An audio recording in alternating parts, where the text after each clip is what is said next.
ไม่ว่าเรื่องราวหรือว่าเรื่องเรียนหรือจะเป็นเรื่องราวของคนที่เราไม่รักไม่ว่าเรื่องเดิมที่มันต้องเจ็บมันคงทำให้เธอต้องวุ่นวายสับสนและฉันคนหนึ่งที่เป็นเหมือนเธอและไม่มีใครที่จะรู้พ้น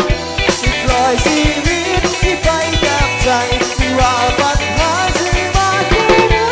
ชีวิตเรามันต้องก้าวไปไกลแค่ไหนก็จะไม่หวั่นจะมีเธอข้างกันเดินเข้าไปปลอบกันตราบชั่วนิรันดร์แค่นั้นก็พอ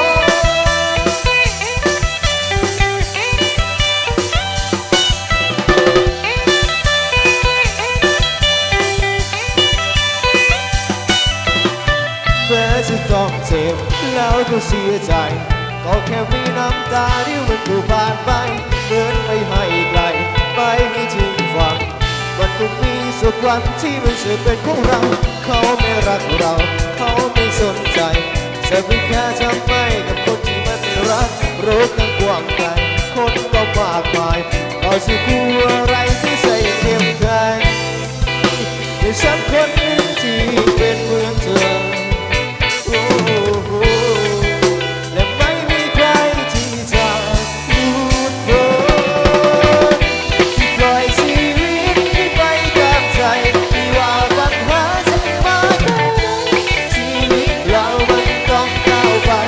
ไกลแค่ไหนก็จะไม่หวั่นจะมีเธอข้างกันเดินเข้าไปพร้อมกันตามชั่วนิรันดร์แค่นั้นก็พอ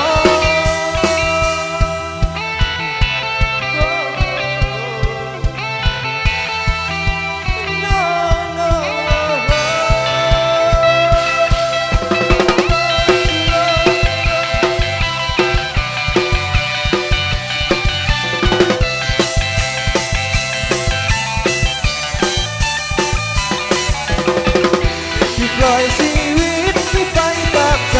ที่ว่าปัญหาจะมาแค่ไหนชีวิตเรามันต้องก้าวไป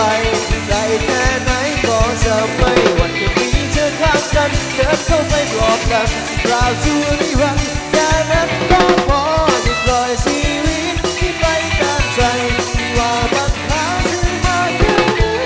ชีวิตเรามันต้องก้าวไปไกลแค่ไหนก็จะไม่เดินเข้าไปพร้อมกันตราบชั่วนิรันดร์